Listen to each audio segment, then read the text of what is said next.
अस्सलाम वालेकुम, नमस्कार, आदाब, सत श्री अकाल। मैं हूं आपके साथ नबील अख्तर और इस वक्त आप देख रहे हैं न्यूज़ लाइव 10। यूँ तो बिजनौर के लड़के हर काम में आगे रहते हैं, लेकिन आज उनका नाम ऐसे काम में सामने आया है जो काम आज तक नहीं हुआ था, और वो काम है किडनैपिंग करके पैसा वसूलने का।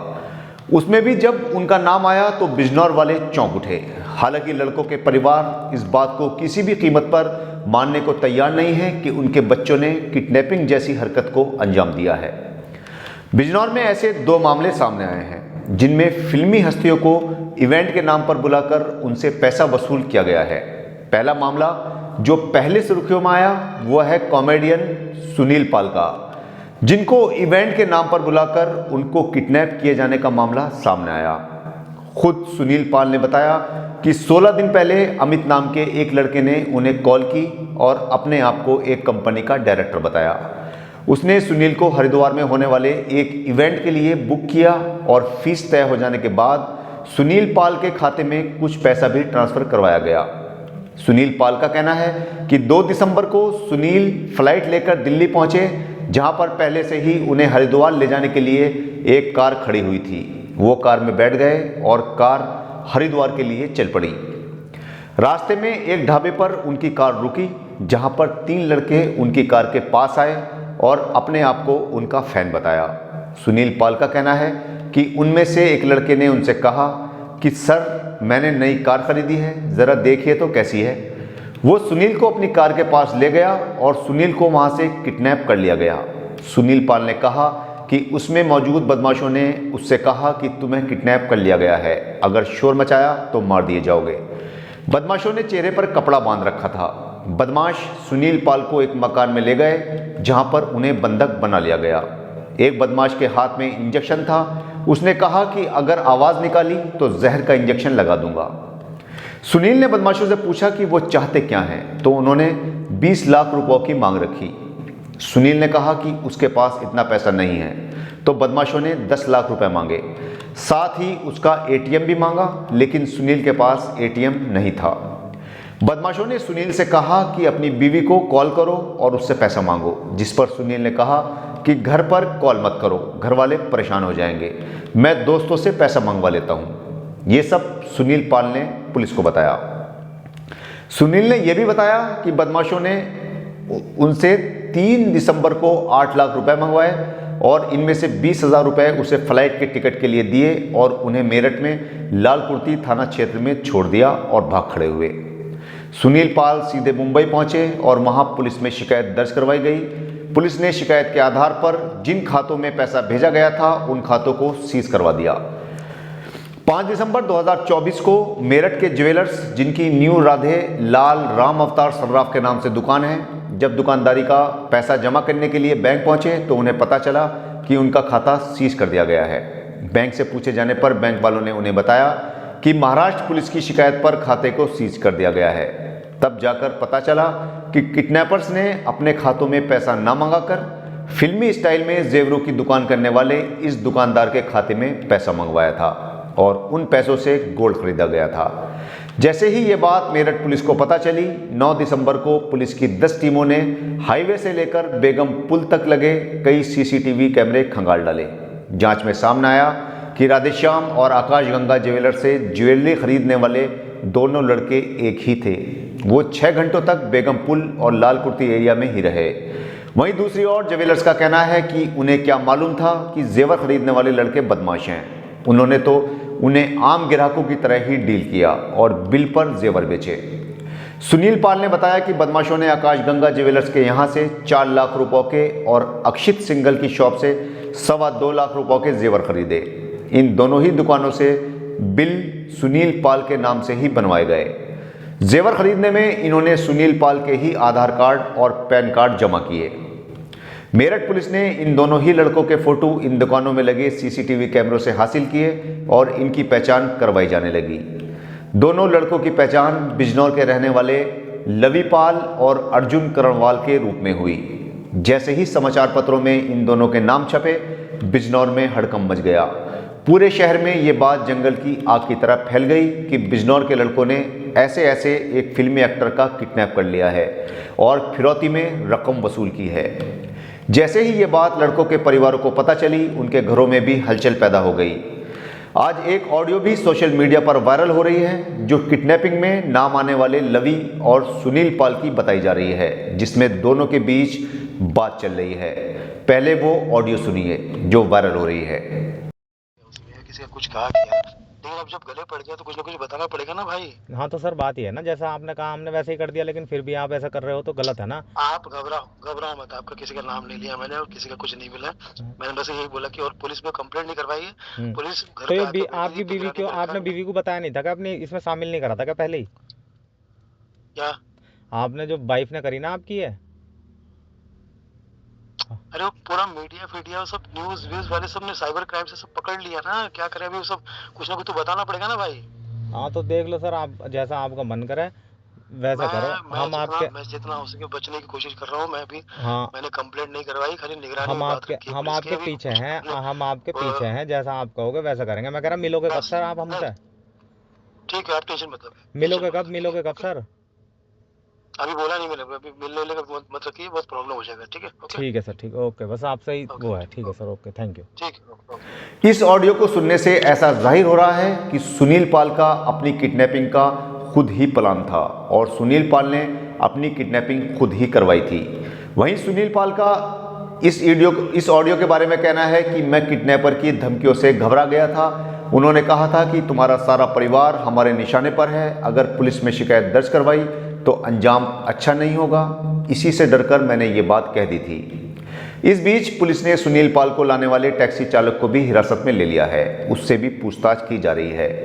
वहीं दूसरे आरोपी अर्जुन करणवाल के पिता रवि करणवाल का कहना है कि उनका बेटा तो यहाँ पर है भी नहीं, वो तो वैष्णो देवी यात्रा पर गया हुआ है। उनके बेटे का नाम न जाने समाचार पत्र में कैसे छप गया है। सुनिए क्या बता रहे हैं अर्जुन करणवाल के पिता। बताइए अपना। रवि करणवाल। क्या परेशानी है, आज आप यहाँ पे आए हमारे ऑफिस में? मैं आपके पास अपने बच्चे की कंप्लेंट लेकर आऊँ कि मेरे बच्चे के साथ ऐसा ऐसा क्या हुआ। हुआ आपके बच्चे? दैनिक जागरण में आज खबर छपी कि ये अपहरण के किसी मामले में संदिग्ध पाया गया। क्या नाम है लड़के का आपका? अर्जुन करणवाल। अच्छा, तो कहाँ पे है लड़का आपका इस वक्त? मेरा लड़का वैष्णो देवी गया हुआ है। अच्छा, कब, कितने दिन पहले? 3-4 दिन हुए हैं। कितने लोगों के साथ गया? 3-4 के साथ गया। कौन है दोस्त उसके, इनके साथ गया? ये आसपास के ही है। अच्छा जी। तो अखबार में खबर देखने के बाद क्या किया आपने? मेरी प्रतिक्रिया ये हुई कि मैं आबकारी चौकी के पास आया। मुझे कोई ऐसा नहीं मिला कि जिससे मैं बात करता अपनी। अच्छा, तो अखबार में उसके बाद जी पता नहीं कैसे, जब अखबार वालों के पास ये खबर है, दैनिक जागरण वालों के पास, कम से कम कोई फुटेज तो होना चाहिए था। अच्छा, कोई फुटेज भी नहीं है उनके पास। अच्छा, तो मेरी इच्छा ये है कि मैं एसपी साहब से मिलूं। तो पुलिस ने कुछ कार्रवाई की आपके लड़के पुलिस के खिलाफ? लड़के के खिलाफ तो कोई कार्रवाई नहीं की। मेरी लड़की को उठा के ले गए, मेरे छोटे भाई की घरवाली को उठा के ले गए, उनके बच्चे को उठा के ले गए। घर से आप? जी। अच्छा, आप कहाँ थे उस वक्त? मैं वहीं खड़ा था बुल्ला के चौराहे पे। अच्छा, कहाँ पे ले गए, थाने? ये पता नहीं चला। चौकी आए तो चौकी से पता चला कि वो कहीं और ले गए, फिर पता चला कि थाने है, बिजनौर थाने में है। तो जब अखबार में आपने अपने लड़के का नाम देखा तो उनसे बात की अपने लड़के? नहीं, कोई बात नहीं की। मैंने अपने दोस्तों से संपर्क किया कि भाई कैसे करना चाहिए, कहाँ जाना चाहिए, क्या करना चाहिए। तो लड़के से क्यों नहीं बात की आपने? लड़के से कैसे बात करता है बताइए आप। क्यों, क्या हुआ होगा? जिस टाइम पे मैं ये खबर सुनी तो मैं होपलेस हो चुका था। अच्छा, तो आप लड़के से बात करो, कहाँ पे है वो? जहाँ पे वो है वहाँ सिग्नल नहीं आते हैं ना, वो क्या बोलते हैं उसको, वैष्णो देवी की तरफ है।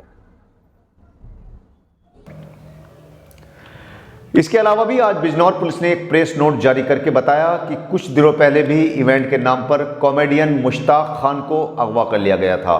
बिजनौर पुलिस का कहना है कि 15 अक्टूबर 2024 को मेरठ से राहुल सैनी नाम के एक लड़के ने फिल्मी कलाकार मुश्ताक मोहम्मद खान को फ़ोन करके बताया कि वो एक इवेंट आयोजित कर रहे हैं जिसमें उनको बतौर कलाकार आना है। फीस वगैरह तय हो जाने के बाद 20 नवंबर 2024 को मुश्ताक अहमद फ्लाइट से बम्बई से दिल्ली आ गए, जहां पर राहुल सैनी ने एक कैब बुक करवा रखी थी जो उनको लेकर मेरठ के लिए चल पड़ी। कैब में ड्राइवर के अलावा भी एक व्यक्ति सवार था।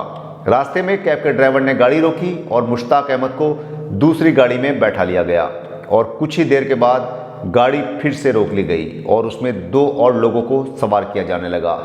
मुश्ताक मोहम्मद खान ने जब ये देखा तो उन्होंने इन लोगों को गाड़ी में बैठने से मना किया, जिसके बाद इन्होंने कॉमेडियन को घेर लिया और एक मकान में ले जाया गया, जहां पर इन्होंने उनसे रुपयों की मांग की। इन्होंने कलाकार का फ़ोन उनसे छीना और उनके अकाउंट से पैसा ट्रांसफ़र कर लिया गया। अचानक मुश्ताक मोहम्मद खान को मौका मिल गया और वो वहाँ से निकल भागे। इस मामले में उनके इवेंट मैनेजर शिवम यादव ने बिजनौर कोतवाली शहर में पहुंचकर शिकायत दर्ज करवाई। थाने पर धारा 140(2) के तहत मुकदमा दर्ज कर लिया गया है और आरोपियों की गिरफ्तारी के लिए पुलिस की टीमों को लगा दिया गया है। थाना शिवाला कला पुलिस ने 3 अभियुक्तों को चोरी किए गए टिपलर सहित गिरफ्तार किया है। दरअसल 10 नवंबर 2024 को पुलिस को चेकिंग के दौरान एक ट्रैक्टर में टिपलर जिस पर 3 लोग सवार थे आता हुआ दिखाई दिया, जिसको रोक लिया गया। पूछताछ की गई तो पता चला कि कुछ दिनों पहले गांव लोधीपुर मिलक से ये टिपलर में गन्ने के चोरी किया गया था और इसको बेचने के लिए ये तीनों लोग नौगावा सादात जा रहे थे। पुलिस ने मौके से नदीम निवासी मोहल्ला शहीद नगर नूरपुर, फिरोज निवासी मोहल्ला गोविंद नगर नूरपुर और रिहान निवासी मोहल्ला शहीद नगर नूरपुर को गिरफ्तार कर लिया है। चांदपुर पुलिस ने एक मुठभेड़ के दौरान एक बदमाश को गिरफ्तार करके उसके कब्जे से पशु कटान के उपकरण, अवैध शस्त्र बरामद किए हैं। पुलिस का कहना है कि उन्हें खबर मिली थी कि हिस्ट्री शीटर अजीम उर्फ छंगा अपने साथियों के साथ गांव दरबड़ के जंगल में गोकशी करने आया हुआ है। पुलिस ने मौके पर जाकर उन्हें पकड़ने का प्रयास किया तो इन्होंने पुलिस पर फायरिंग शुरू कर दी। पुलिस ने एक बदमाश के पैर में गोली मार दी, जिससे वो वहीं पर गिर पड़ा। पुलिस ने मौके से अजीम उर्फ छंगा निवासी गांव रसूलपुर नगला चांदपुर और इसके साथी अनिल निवासी गांव बुंदरा खुर्द चांदपुर को गिरफ्तार कर लिया, जबकि इनके 2 साथी अंधेरे का फायदा उठाकर मौके से भाग निकले। पुलिस को इनके पास एक तमंचा, एक गाय, एक बाइक और पशु काटने के औजार मिले हैं। पुलिस ने इन दोनों को जेल भेज दिया है। बीती रात्रि थाना चांदपुर पुलिस रात्रि गश्त कर रही थी। दौरान गश्त सूचना प्राप्त हुई कि थाना क्षेत्र के ग्राम दरबड़ के जंगल में थाना क्षेत्र का ही हिस्ट्री शीटर अजीम उर्फ छंगा पुत्र याकूब निवासी रसूलपुर नगला थाना चांदपुर अपने 2 अन्य साथियों के साथ गोकशी करने की फिराक में है। इस सूचना पर स्थानीय पुलिस द्वारा तत्काल मौके पर पहुंचकर घेराबंदी की गई तो पुलिस को वहां एक पेड़ से बंधी हुई गाय तथा 3 व्यक्ति दिखाई दिए। पुलिस ने इनको गिरफ्तार करने का प्रयास किया तो हड़बड़ाहट में भागने लगे। एक अभियुक्त द्वारा पुलिस पर जान से मारने की नीयत से फायर किया गया। पुलिस द्वारा भी सेल्फ डिफेंस में फायरिंग की गई, जिसमें एक अभियुक्त के पैर में गोली लगी तथा एक अन्य अभियुक्त को भी पुलिस ने गिरफ्तार किया। घायल अभियुक्त ने अपना नाम अजीम उर्फ छंगा पुत्र याकूब निवासी रसूलपुर नगला बताया, जो थाने का साथी हिस्ट्री शीटर है तथा इसके ऊपर गोकशी सहित विभिन्न धाराओं के 1 दर्जन से अधिक मुकदमे पंजीकृत हैं। दूसरा व्यक्ति अनिल सनाब डालचंद निवासी बुंदरापुर थाना चांदपुर है। तीसरा जो फरार अभियुक्त है उसका नाम वसीम सनाब याकूब कुरैशी निवासी रसूलपुर नगला थाना चांदपुर, जिसकी गिरफ्तारी के लिए कामिंग की जा रही है। गिरफ्तार अभियुक्तों से पुलिस को 315 बोर का तमंचा, जिंदा खोखा कारतूस, गोकशी के उपकरण, एक जीवित गाय तथा एक सुपर स्प्लेंडर मोटरसाइकिल बरामद हुई है। लखनऊ से चलकर देहरादून जाने वाली वंदे मातरम एक्सप्रेस अब नजीबाबाद में भी रुका करेगी। आज उसका नजीबाबाद में रुकने का पहला दिन था। जैसे ही ट्रेन नजीबाबाद स्टेशन पर रुकी, भाजपा नेता एवं पूर्व सांसद भारतेंद्र सिंह ने ट्रेन के ड्राइवर से हाथ मिलाकर उसे मुबारकबाद दी। हम आपको बता दें कि नजीबाबाद में इस ट्रेन के रुकने से बिजनौर से लखनऊ जाने वालों को बहुत आसानी हो जाएगी। उनका नजीबाबाद से लखनऊ जाने में सिर्फ 6 घंटे का वक्त ही लगा करेगा। ट्रेन रास्ते में मुरादाबाद और बरेली भी रुका करेगी। इसका सीधा सा मतलब यह हुआ कि बिजनौर से बरेली जाने वाले डिग्री कॉलेज के छात्रों या बाबुओं को भी इस ट्रेन का लाभ मिला करेगा। अगर हम बात करें इस ट्रेन की टाइमिंग की, तो लखनऊ से इसके आने का वक्त सुबह 11:08 का हुआ करेगा। ये 2 मिनट के लिए नजीबाबाद में रुकेगी और इसके बाद देहरादून के लिए रवाना हो जाएगी। वहीं दूसरी ओर देहरादून से लखनऊ जाने वाली ट्रेन संख्या 22,546 होगी, जो शाम को 4:17 पर नजीबाबाद पहुंचा करेगी और यहां 2 मिनट बाद रुकने के बाद ये लखनऊ के लिए रवाना हो जाया करेगी। तो ये थी बिजनौर की आज की कुछ खास खबरें। कल आपसे फिर मुलाकात होगी बिजनौर शहर की कुछ खास और ताज़ा खबरों के साथ। तब तक अपना और अपने परिवार का अच्छी तरह से ख्याल रखिए और देखते रहिए न्यूज़ लाइव 10। जय हिंद। मेरा जो पहले हरिद्वार से नजीबाबाद वापस आ रहे थे, पूरा आग यहाँ पर जा सकते हैं। तो यहाँ पर कितनी देर का स्टॉपेज रहेगा सर? 2 मिनट में तो सर लगभग जो हमारे आपके जो ट्रेन के यात्री होते हैं वो उतर भी नहीं पाते हैं, सामान इतना होता है। इसका थोड़ा सा टाइमिंग बढ़ाना चाहिए ना सर। नहीं, बहुत से जैसे कि विकलांग होते हैं, बूढ़े होते हैं, वृद्ध महिलाएं होती हैं। अच्छा, कम ही होते हैं। चलिए सर, धन्यवाद।